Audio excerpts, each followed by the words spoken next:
Hey guys, this is Kanchan. Welcome back to my channel myth of maths.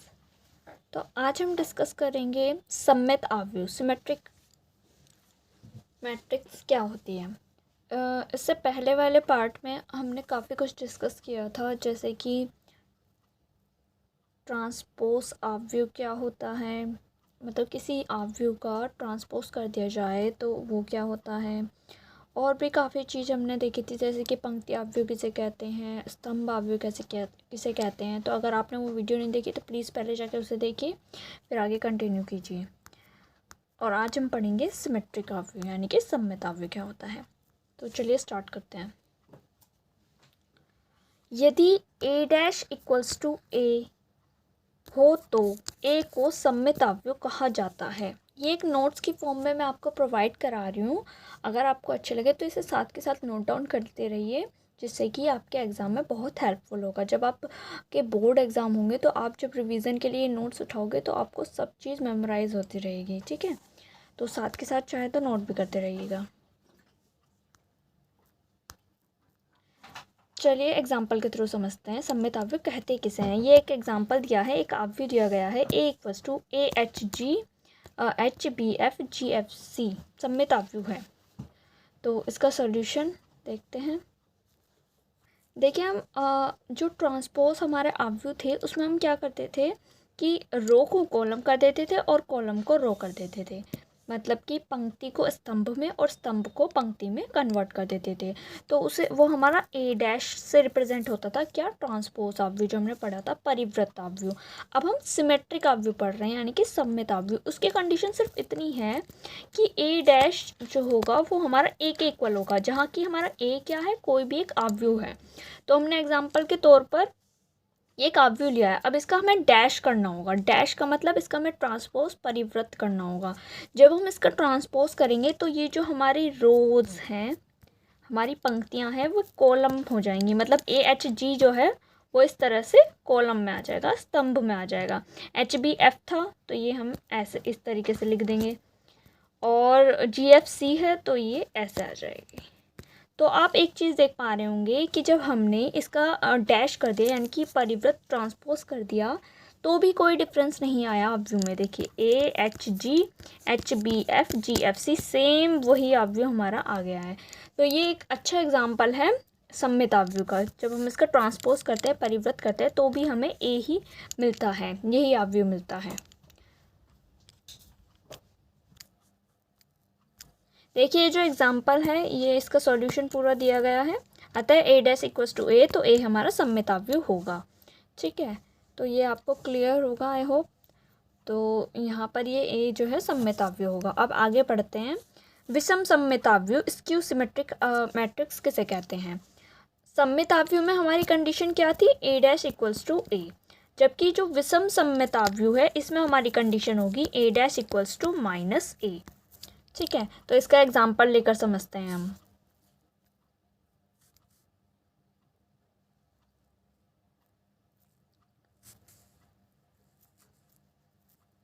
देखिए क्या कहा है, क्या आव्यूह बी, ये एक आव्यूह दिया गया है, विषम सममित है।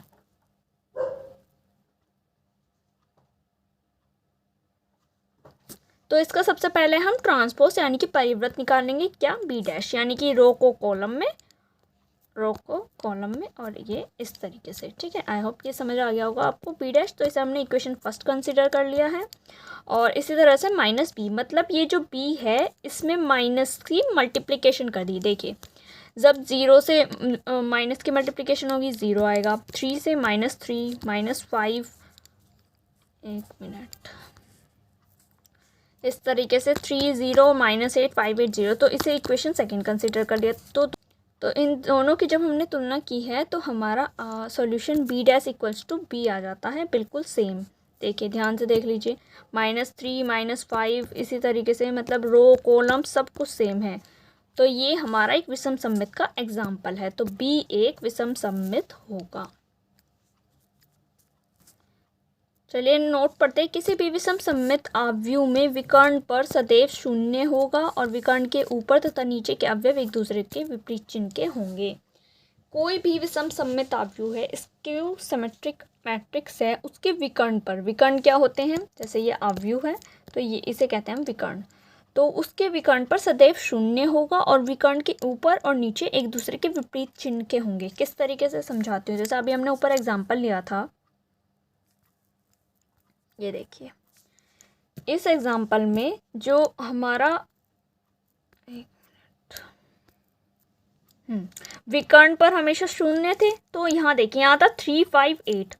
जो भी आप देखिए जब आप एग्ज़ाम में जाओगे, अगर आपसे एग्ज़ाम में पूछते हैं कि 2 मार्क्स में अगर पूछ लेते हैं कि विषम सममित आव्यूह का एग्जाम्पल और उसकी डेफिनेशन बताइए, तो डेफिनेशन में आप सिंपल उसकी जो कंडीशन होती है a dash equals to -a, वो कंडीशन लिख दोगे कि ये विषम सममित आव्यूह होते हैं, ठीक है। और अगर आपको एग्जाम्पल बताना हो तो ज़रूरी नहीं है कि ये 3, 5, 8 ही लिखो, आप कुछ भी लिख दो, बस क्या कंडीशन है कि जो भी कंडीशन आप मतलब जो भी डिजिट आप ऊपर लिखोगे उसका जस्ट नेगेटिव करके माइनस के साइन के साथ अपोजिट चिन्ह के साथ आप नीचे लिख दोगे। 3, 5, 8 ऊपर लिखे थे तो -3, -5, -8 करके हमने नीचे लिख लिए हैं। अब आप कोई भी डिजिट ले लेना, उसका जो है विषम सममित आव्यूह ज़रूर बनेगा, ठीक है। तो बस इतना नोट में कहा है, इसे इंपॉर्टेंट मार्क कर लीजिएगा और आगे चलते हैं। चलिए अब पढ़ते हैं कि योग कैसे करते हैं। दो आव्यूह केवल तभी जोड़े जा सकते हैं जब दोनों का क्रम समान हो तथा योग के लिए संज्ञात अवयवों को जोड़ा जाता है। इन्होंने क्या कहा है, क्रम समान हो। क्रम का मतलब है, हमने जब वीडियो अपने फर्स्ट पार्ट में देखा होगा, हमने स्टार्टिंग में ही बताया था कि 2/2 क्या होता है, 3/3 की मैट्रिक्स क्या होती है। अगर आपने नहीं देखा तो आप जाके पहले उसे देखिए, फिर आपको अच्छे से समझ आएगा। फिर भी अभी शॉर्ट में आपको बता देती हूँ। जैसे ये जो मैट्रिक्स है, ये जो नीचे एग्जांपल दिया है, इसमें ये 2/3 की मैट्रिक्स है। देखिए 2 रो हैं, मतलब 2 पंक्ति हैं और 3 इसमें कॉलम है, तो ये 2/3 की मैट्रिक्स है। तो जब हम इन्हें जोड़ेंगे, तो जब हम इन्हें जोड़ते हैं तो उसका जो जिन मैट्रिक्स, जैसे 2 मैट्रिक्स को हम जोड़ रहे हैं, उनका जो क्रम है 2/2 की, 3/3 की, उनका जो क्रम है वो बिल्कुल समान होना चाहिए। हम तभी जो है आव्यूह को जोड़ सकते हैं। इसमें सिर्फ इतना कहा है इसमें, ठीक है। अब हम एक क्वेश्चन लेते हैं। जैसे ये एक मैट्रिक्स दी है 2/3 की और ये दूसरी दी है b इक्वल्स टू, तो a + b ज्ञात कीजिए, मतलब इन्हें जोड़ना है। जिस तरीके से हम सिंपल प्लस या माइनस करते हैं उससे थोड़ा डिफरेंट है, लेकिन बिल्कुल सेम है। बस आपको क्रम का ध्यान रखना है कि अगर फर्स्ट रो के फर्स्ट एलिमेंट को आपको सेकंड रो के जो सेकंड आपका मैट्रिक्स है आव्यूह है, उसे भी फर्स्ट में ही ऐड करना है। देखिए किस तरीके से, ध्यान से देखिएगा। 2 और 5 ये फर्स्ट एलिमेंट है, तो इन्हें एक साथ ऐड करा और इन्हें फर्स्ट नंबर पर ही लिखा है, सही, ठीक है। फिर ऐसे ही इस आव्यूह का फर्स्ट रो का सेकंड एलिमेंट है, उसे दूसरे आव्यूह के भी उसी एलिमेंट के साथ जोड़ो और कितना आएगा हमारा 3। इसी तरह से थर्ड एलिमेंट जो है, जैसे कि 0 और -7, तो 0 को जब -7 से करेंगे तो -7 ही आएगा। इसी तरह से हमने -3 + 8 +5 आएगा। 0 को 0 से ऐड करेंगे तो 0, 7 को 8 से करेंगे तो 15। तो इस तरीके से ये हमारा मैट्रिक्स, जो 2 मैट्रिक्स थे, वे ऐड हो जाते हैं, ठीक है। आई होप ये क्लियर होगा आपको, बिल्कुल बहुत इंपॉर्टेंट है, आगे भी बहुत यूज़ है। तो अगर समझ ना आए तो आप कमेंट बॉक्स में पूछ सकते हैं। अब देखते हैं कि अंतर, यानी कि हम माइनस किस तरीके से करते हैं। पहले थोड़ा हम रीड कर लेते हैं। आव्यूह के योग और अंतर। आव्यूह के योग व अंतर के लिए 2 आव्यूह सदैव प्रश्न में दिए होंगे।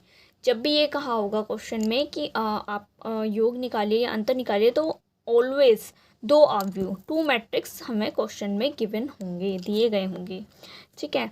और यदि किसी आव्यूह में किसी अदिश की गुणा करनी हो तो प्रत्येक अवयव में गुणा होगी।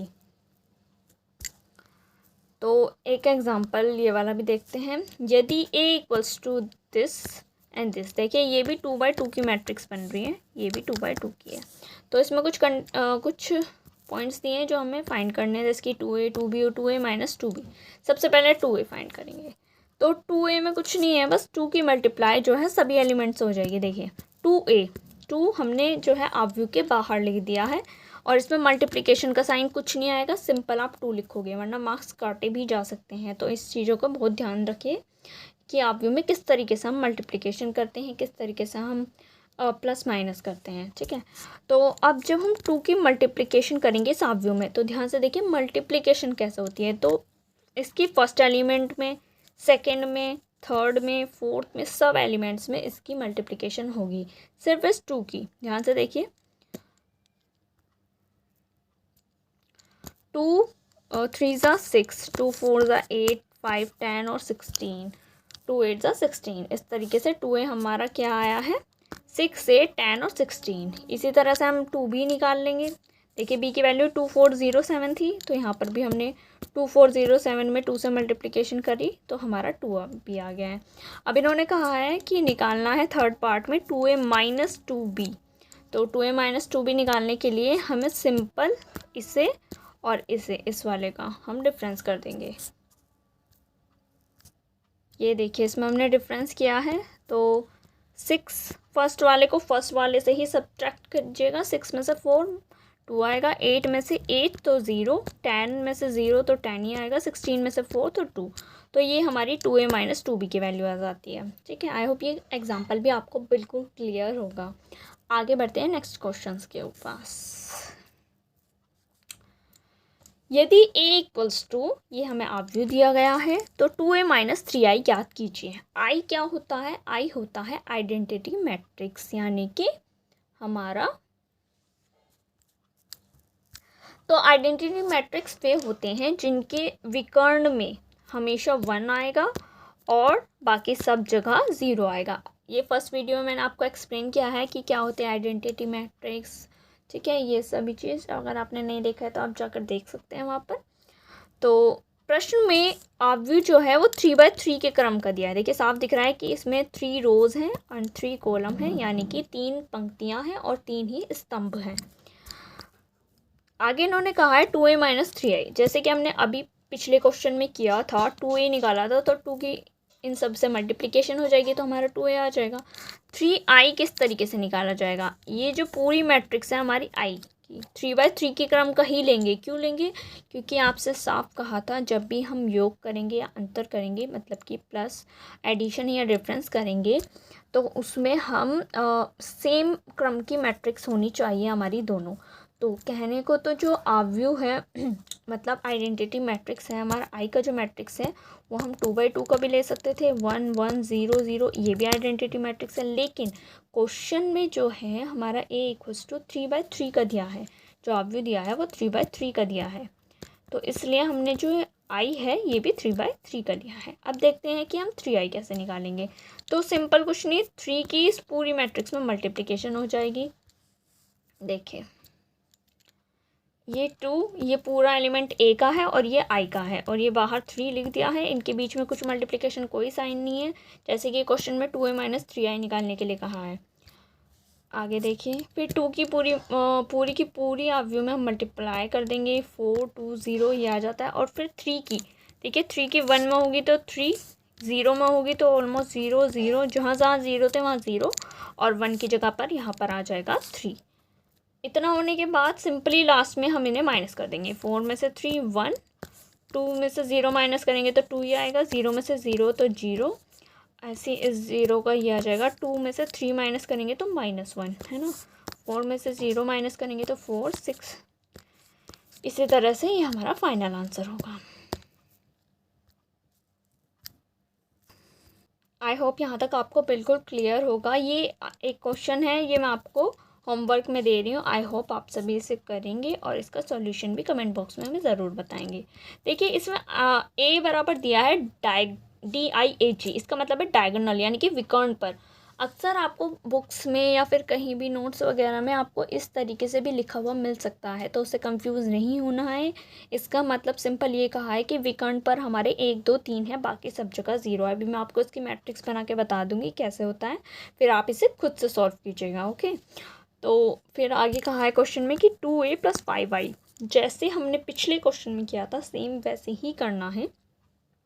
2 की मल्टीप्लाई इस मैट्रिक्स में कर देना और जो i क्या है हमारा आइडेंटिटी मैट्रिक्स, तो ये आपको देखना पड़ेगा कि कितने बाय कितने की मैट्रिक्स है, उसी के अकॉर्डिंग आप i लीजिएगा, फिर उसमें 5 से मल्टीप्लाई कीजिएगा, इस मैट्रिक्स में a की मल्टीप्लाई कीजिएगा 2 की a से, और सिंपल उन दोनों को ऐड कर दीजिएगा। ठीक है, डायगोनल ए जो है इसकी वैल्यू कितनी आएगी, देखिए ये कुछ इस तरीके की मैट्रिक्स बनेगी 1 2 3, यानी कि जो विकर्ण होते हैं हमारे उस पर 1 2 3 आ गया और बाकी सब जगह पर 0। तो ये आपकी ए की वैल्यू है। आई होप आपको क्लियर होगा। अब आप इस क्वेश्चन को सॉल्व करने की कोशिश कीजिएगा। मिलते हैं नेक्स्ट वीडियो में। आई होप आपको वीडियो अच्छी लगी होगी। प्लीज़ वीडियो को लाइक शेयर एंड सब्सक्राइब जरूर कीजिएगा। Thank you very much.